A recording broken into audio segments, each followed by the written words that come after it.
আসসালামু আলাইকুম।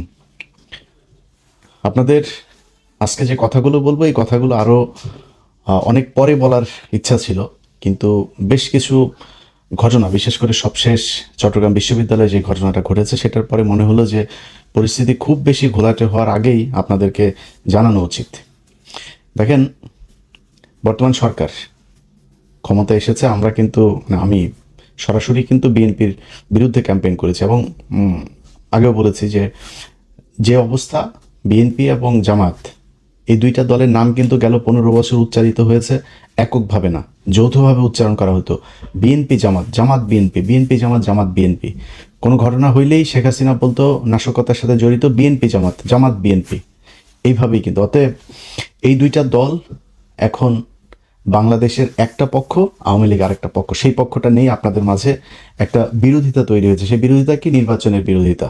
সো সেই বিরোধিতায় আমিও একটা পক্ষ নিয়েছিলাম, এবং কেন নিয়েছিলাম সেটা অস্পষ্টভাবে বলার কিছু না। আমি আমার আগের ভিডিওতেও সেটা বিস্তারিত বলেছি যে নির্বাচনের আগে বিএনপি যেইভাবে কথা বলেছে, তারা ভারতীয় পত্রিকাতে বলেছে তাদের সাথে তারা কি বলে সমঝোতা করে তারপরে নির্বাচনে যাচ্ছে।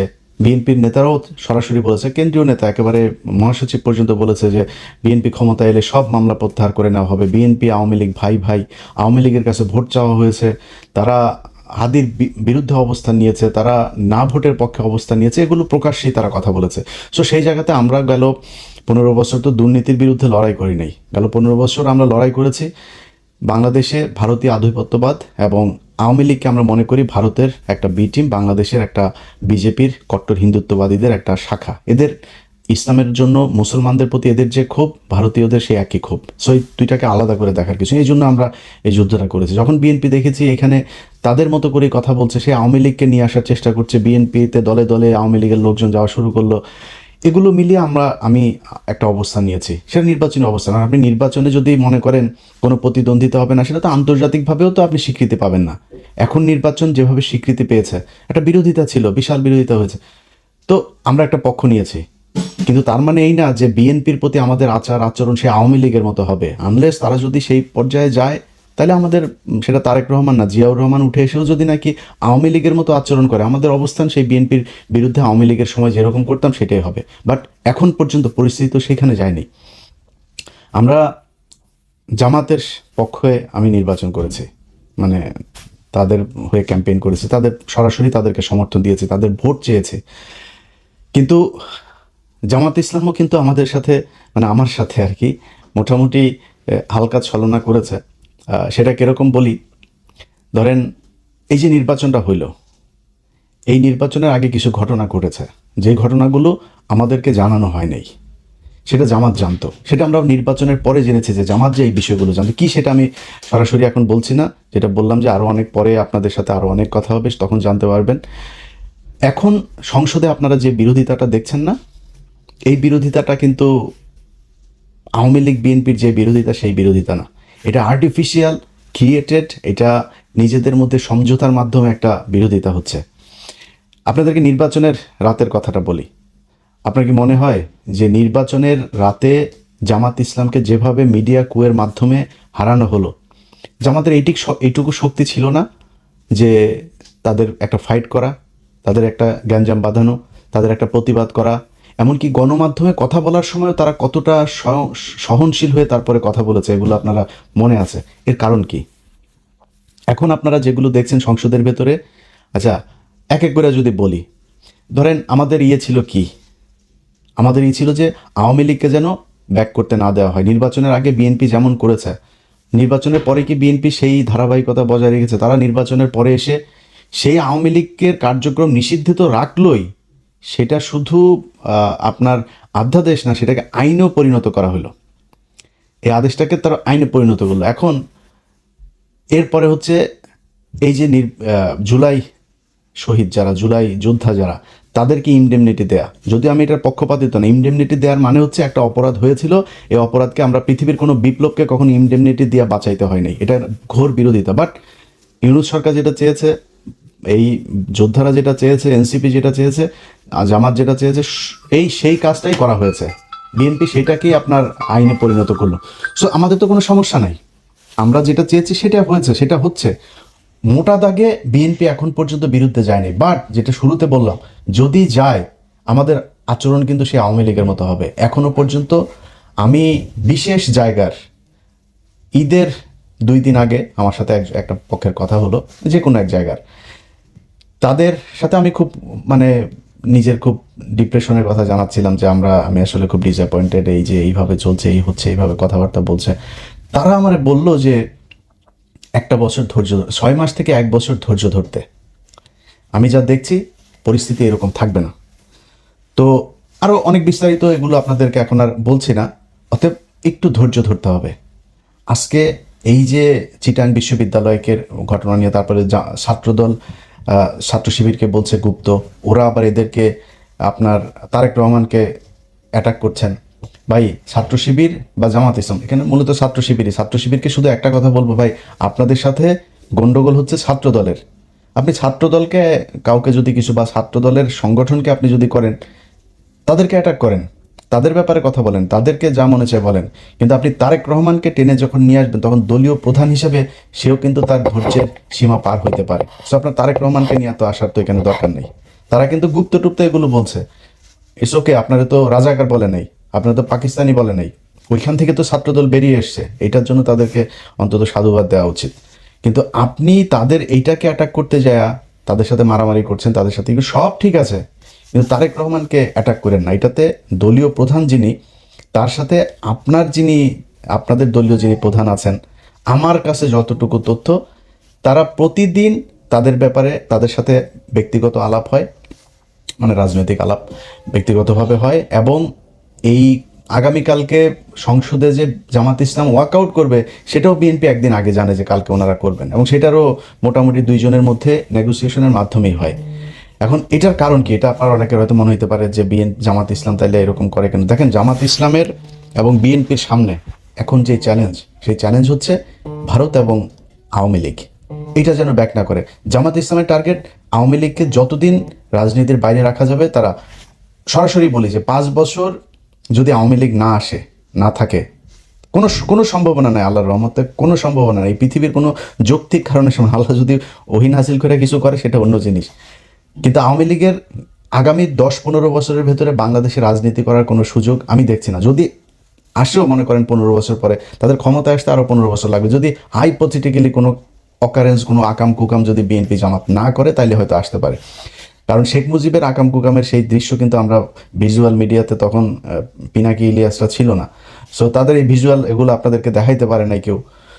আজকে আমরা সব কিছু আমাদের চোখের সামনে ঘটেছে। অতএব জামাত চায়, তারা যদি 5 বছর না থাকে, হাসিনা অধ্যায় বাংলাদেশে শেষ।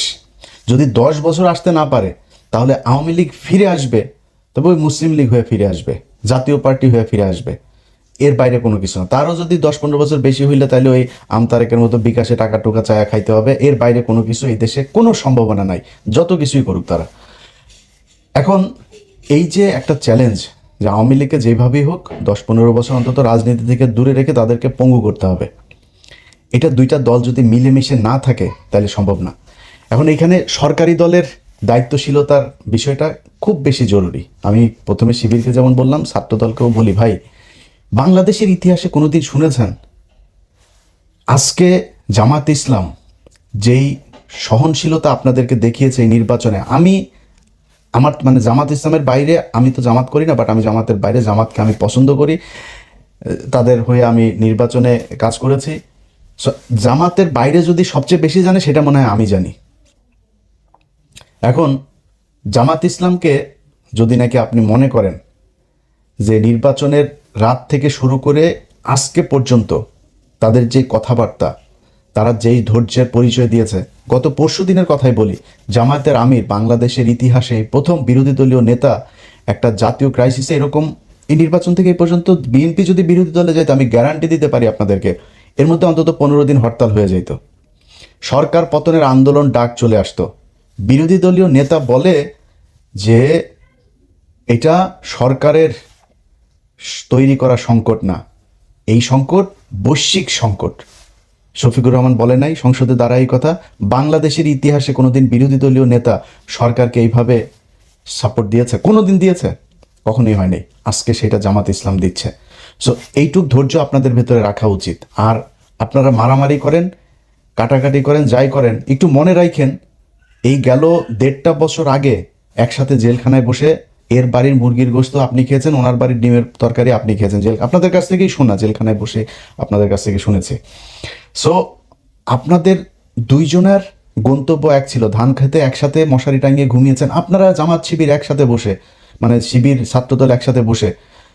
আমার সাথে ইন্টারনালি এখনো অনেক শিবিরের, মানে জামাতের আর বিএনপির দুই নেতা, বড় বড় নেতা, দুই নেতা একসাথে কনফারেন্সে কথা বলি, কি খাতের দুইজনের ভেতরে এটা আছে। কিন্তু আপনারা যেই দুইজনের ভেতরে একটা সাংঘর্ষিক পরিস্থিতি তৈরি করছেন, অ্যাজ ইফ আপনারা আওয়ামী লীগ এবং বিএনপি, আওয়ামী লীগ এবং ছাত্র শিবির, এটা ভাই করা ঠিক না।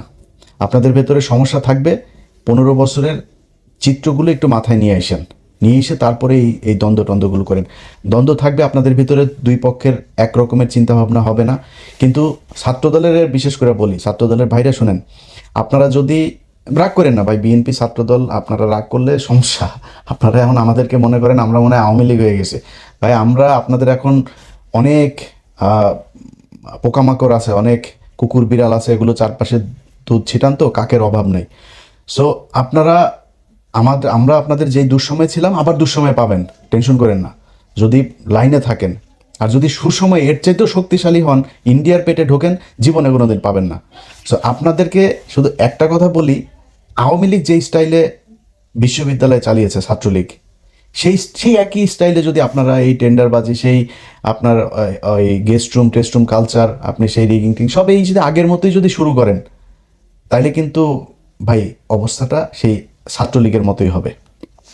সামনাসামনি অনেকে কিছু বলতে পারবে না, সবাই শিবিরের সাথে যোগ দিয়ে আপনাদের সাথে গ্যাঞ্জামও করবে না, কিন্তু মনের ভেতরে ঘৃণাটা থাকবে। আপনি দেখেন এই ছাত্রলীগ বিশ্ববিদ্যালয়, পুরো বিশ্ববিদ্যালয়টাকে তাদের বিরুদ্ধে খেপিয়ে তুলেছে 15 বছরে। তারা বুঝতেই পারে নাই এই পরিস্থিতি যে হবে, এটা কিন্তু তারা বুঝে নাই।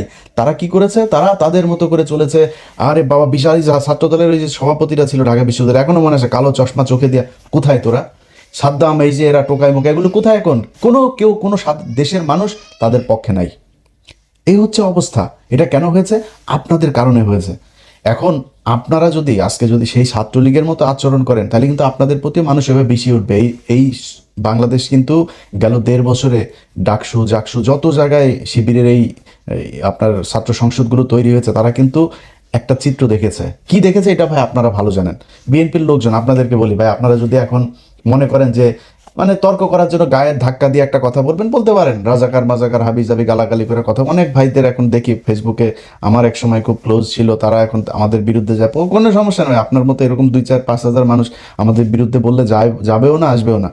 কিন্তু নিজেরে কোশ্চেন করেন তো, আপনি যেই এমপি সাহেবের হইয়া রাজনীতি করেন, ধান্দাবাজি করে, টেন্ডারবাজি করে, জামাতের লোক, জামাতের এমপি, আমার বিভাগের কথাই বলি আপনাদের, আমার বিভাগের এক এমপি খুব সুপরিচিত সারা দেশে, তিনি গত সপ্তাহে ফোন করছেন, করে বলতেছি, ইলিয়াস ভাই একটু পরামর্শ চাই।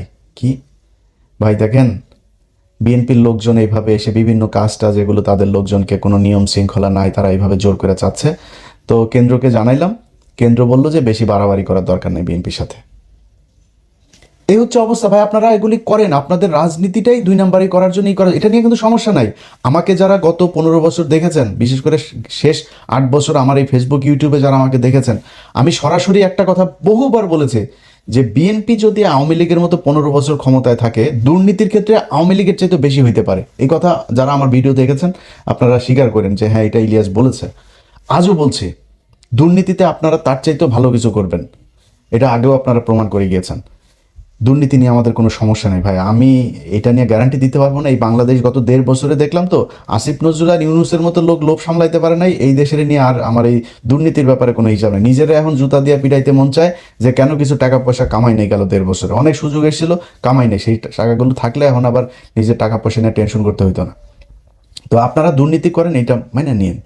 সো আপনাদের চাইতে তাদের চরিত্র কিন্তু উন্নত, এই জায়গাতে অন্তত উন্নত। এটা আপনারা না বুঝলে, গত নির্বাচনে আপনারা দেখেছেন কারা কাদেরকে ভোট দিয়েছে। আপনাদের মানুষকে ভোট না দিতে যাওয়ার জন্য আপনারা বিভিন্ন জায়গায় গ্যাঞ্জাম করেছেন। এটা নির্বাচনের দিনের ভিডিও, আমার এই চ্যানেলেই দেখতে পারবেন, এটা আপনারা করেছেন। এখন আজকে যদি আপনারা তাদের সাথে এই ধরনের আচরণ করেন, তারা তো আপনাদের চেয়ে উন্নত চরিত্রের ভাই। তাদেরকে তারা বিরোধী দল হিসেবে আপনাদেরকে ভদ্রতা দেখাচ্ছে, সহনশীলতা দেখাচ্ছে, অথচ আপনারা তাদের উপরে এইভাবে আওয়ামী লীগ ছাত্রলীগের লোকজন নিয়ে তারপরে হামলা করছেন। এই জিনিসটা করেন না। সো দুইজনের কাছে দুইটা অনুরোধ থাকলো ভাই, একটু সাবধানে। আপনাদের মূল নেতা কিন্তু তলে তলে কিন্তু ঠিক আছে। আরও কিছু দেখবেন, আগামী 1 বছরে বাংলাদেশের সাথে ভারতের যুদ্ধও বাড়তে পারে, এই জন্য প্রস্তুতি থাকেন। বাংলাদেশের মানুষ প্রস্তুত আছে। তারেক রহমানকে বলতে চাই, তারেক রহমান, বিএনপি, আমি ইলিয়াস হুসাইন প্রথম ব্যক্তি হব ইউএসএ থেকে ফ্লাই করব বাংলাদেশ ইনশাল্লাহ, যদি ভারতের সাথে আপনারা যুদ্ধ, আপনাদের উপরে যদি ভারতের কোনো যুদ্ধ শুরু হয়, সেই পরিস্থিতি যদি হয়, যদি হয়। কিন্তু আপনারা যারা অন্যরা যারা আছেন, তারা এই যে দুইজনের ভেতরে যে সম্পর্ক, এই সম্পর্ক তো আপনাদেরকে সবার কানে কানে যায় বলে দিয়ে আসবে না। বলে দিয়ে আসলে এখানে সিকিউরিটির অনেক ব্যাপার আছে, অনেক পলিসির ব্যাপার আছে, অনেক পরিকল্পনা আছে। এই পরিকল্পনাগুলোর বিষয়গুলো তারা জেনে যাবে। সো তাদের ভেতরে ঠিক আছে। আপনাদের কাছে অনুরোধ থাকলে 1টা বছর ধৈর্য ধরেন। আমিও কিন্তু 1 বছর দেখবো, 1 বছরের বেশি আবার দেখতে যাব না। 1 বছরের ভেতরে সব আমি কোন পক্ষে যাব, কোন দিকে কথা বলবো, সেটা পরিষ্কার হয়ে যাবে। এখন বিএনপিকে সহায়তা করতে চাই। বিএনপি রাষ্ট্র পরিচালনা করছে, জামাত ইসলাম যেভাবে সহায়তা করে, আমরাও ভাই চাই আপনারা একটু সময় নেন। এই যে তেলের সমস্যা নিয়ে এখন আওয়ামী লীগ প্রতিদিন তাদের পেজে আপনার টকশো করে, বিভিন্ন বিশেষজ্ঞদের নিয়ে টকশো করে। শেখ হাসিনা নেই আজকে, এই অবস্থা। তোরা চুরি করে গেছিস, তোরা চুরি করে বাংলাদেশ আজকে পঙ্গু বানায়। ওরা এখন করে, ওরা কি উন্নয়ন করিস? উন্নয়ন তোর বাপের টাকা দিয়ে করছিস, এই দেশের মানুষের টাকা দিয়ে উন্নয়ন করছিস। সেই টাকা লুটপাট করে তারপর নিয়ে গেছিস। 1 টাকার জিনিস 10 টাকা দিয়ে কিনা, তারপরে তোরা এই করছিস। এই রূপপুর পারমাণবিক বিদ্যুৎ কেন্দ্র, এটাতেই তোরা $6 বিলিয়ন খাইছিস। পদ্মা সেতুতে $2 বিলিয়ন, 20,000 কোটি টাকা খাইছিস। এখনকার হিসাবে তার চাইতে আরও বেশি টাকা। সো তোরা এগুলি খাইছিস। তোরা আমাদের টাকা নিয়ে তারপরে তোর বাপের নামে করতে চাস, তোরা উন্নয়ন করেছিস, দেশটারে ধ্বংস করে দিয়ে গেছিস। এত বৈদেশিক যে লোন, এগুলো এখন বিএনপিকে টানতে হচ্ছে। সো আমরা ভাই পক্ষে কথা বললে সুন্দর করে বলতে পারবো, পক্ষে কথা বলতেও চাই, আপনাদেরকে সব ধরনের সহযোগিতা দিতে চাই। আল্লাহর ওয়াস্তে যত পারেন চুরি করেন। চুরি আমাদের, এটা বাপদাদারা শিখাই গেছে, এটা আমাদের রক্তের মধ্যে আছে, কোনো সমস্যা নাই। খালি ইন্ডিয়ার পেটে ঢুকেন না, এটাই বিএনপির কাছে অনুরোধ, আর কোনো কিছু না। যে কোনো বিষয়ে পাবেন, যে কোনো ব্যাপারে জাস্ট আমাদেরকে একটু বুঝাইলে হবে, এই বিষয়টা এইভাবে হচ্ছে, এইভাবে করতে। আমাদের নিজের, আমরা খোলা চোখে একরকম দেখবো, ভেতরে যদি আরেক রকম, সেটা তো আমাদের জানতে হবে। ব্যাস জানাইলেই হবে খালি। যাই হোক, বিএনপি এবং জামাত দুইটা দলের ছাত্র সংগঠন, আপনাদের কাছে অনুরোধ থাকবে, এবং ফেসবুকে যারা আছেন বিশেষ করে আপনাদের কাছে অনুরোধ থাকবে ভাই, চিটাং বিশ্ববিদ্যালয়ে গিয়ে কিন্তু তারেক রহমান মারামারি করে নেই। সো আপনারা তারেক রহমানকে নিয়ে, তারপরে যে ওই জিনিসটাও আমি এখন আমার ভিডিওতে বলছি না, এটার আবার কাইটা নিয়ে আবার অন্য জায়গায় নিয়ে দিয়ে আসতে পারে, যেখানে বলছে না কি বলেন আপনারা তারেক রহমানকে নিয়ে, এটা আপনারা ভালোই জানেন, সোশ্যাল মিডিয়াতে এটা নিয়ে এইভাবে করছেন। সো এইটা তারেক রহমানকে টানেন না। ছাত্র দলের বিরুদ্ধে বলেন, ওদের নানান পলিসি নিয়ে বলেন, ওদের যা যা করে সেগুলো নিয়ে বলেন, তারেক রহমানকে অফ রাখেন। এবং বিএনপির প্রতি অনুরোধ থাকবে, জামাতকে একটু সময় করে চলেন। তারা কিন্তু যথেষ্ট আপনাদের প্রতি রেসপেক্ট দেখাচ্ছে, সহনশীলতা দেখাচ্ছে, সহযোগিতা দেখাচ্ছে। সো দেশটা সামনের দিকে নিয়ে যাইতে হবে। সামনের দিকে নিতে হলে আগে এই ইন্ডিয়া এবং আওয়ামী লীগকে বাদ দিতে হবে। সেটার জন্য কাজ চলছে, সেই কাজগুলো ঠিকমতো হোক। যেভাবে শুনছি, আল্লাহ যেন সেটা সত্যি করান, সেরকম হয়, এটাই চাই। আল্লাহ হাফেজ।